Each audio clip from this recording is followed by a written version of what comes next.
Teenage Mutant Ninja Turtles Mutant Mayhem is the latest cinema reboot of the classic comic series, this time with Seth Rogen and Evan Goldberg adding their unique spin on it, and Jeff Rowe and Kyler Spears, who were behind the very underrated Mitchell and the Machines, directing. It's also Nickelodeon's first ever CG animated movie.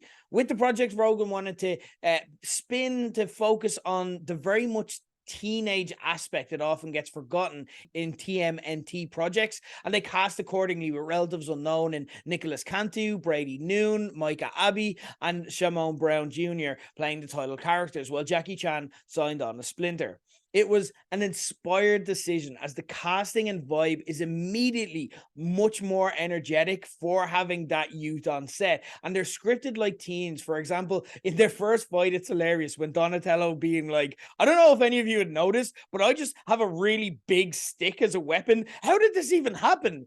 Essentially, the plot operates as an origin story, and I don't think we've previously gotten that beforehand. It tracks how the foursome were kind of brought under Splinter's care and became mutants, and then interesting cast Splinter as a humanity-hating, almost bigot, afraid the world won't understand his mutant family. We see the Turtles explore how they want to be normal kids, almost permanently being confined to the sewers. We see them meeting April O'Neil and how they learned how to fight and why they decided to fight crime then in the end. The direct comparison to this movie is Super Mario Brothers, another nostalgia-filled family movie trying to think about parents and kids at the same time. But for me, that project didn't work, as it showed a lot of the worst impulses a lot of these projects have.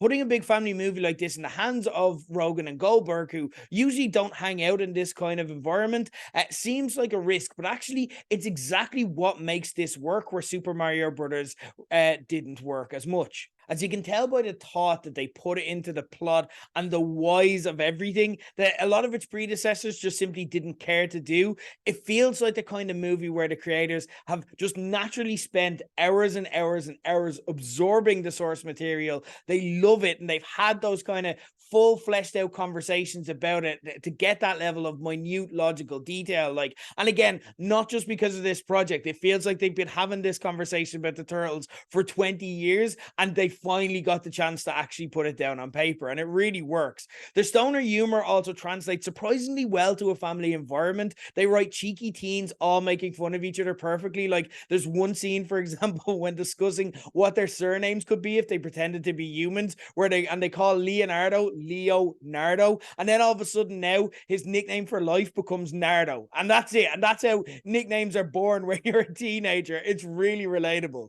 The character turns are also absolutely perfect. I love them. Instead of Leonardo being this badass leader like in the cartoon, instead now he's kind of a narc telling on the rest of Splinter because he knows it's a risk and he's trying to be a carer to the rest. Donatello is still a nerd, but he's a much more likable one now who's obsessed with Attack on Titan. Meanwhile, Raphael may just be a secret psychopath with rage issues. It's great.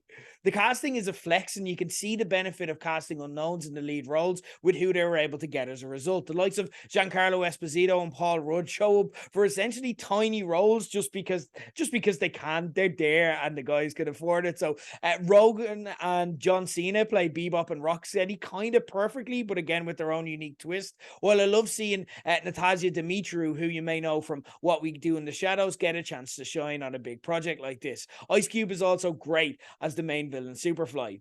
Ayo Edebiri as April O'Neil, though, for me, is maybe the star of the whole thing. She's shown us in The Bear, where she plays Sydney, that she may be the elite actor today when it comes to rattling off amazing scripts, but in a tone so natural, you feel like you're hearing her when you're just down at the supermarket, while still being hilarious in doing so. Her take on April as a nerdy wannabe journalist teen is inspired, and I'm delighted she's going from strength to strength. It's so well deserved. The animation took its lead from Into the Spider-Verse's comic enthused leanings and is great for it. Like Spider-Verse, there's so much hidden detail that it's going to reward repeat viewings. I loved little Easter egg jokes that you'd find if you looked hard enough. Like at one stage in April's notes about the turtles, it just says, how many people has the red turtle stabbed? Again, playing on the fact that Raphael might be a bit of a psychopath.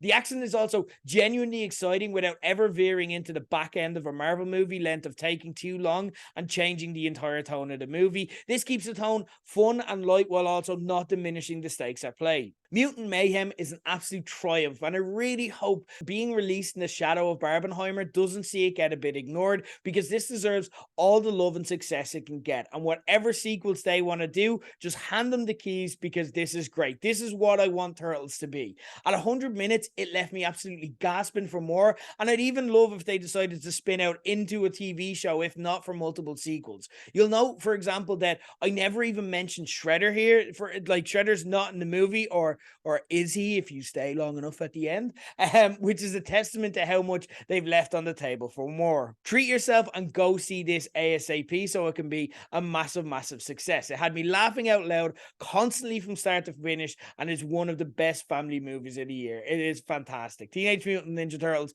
Mutant Mayhem, it's in cinemas now.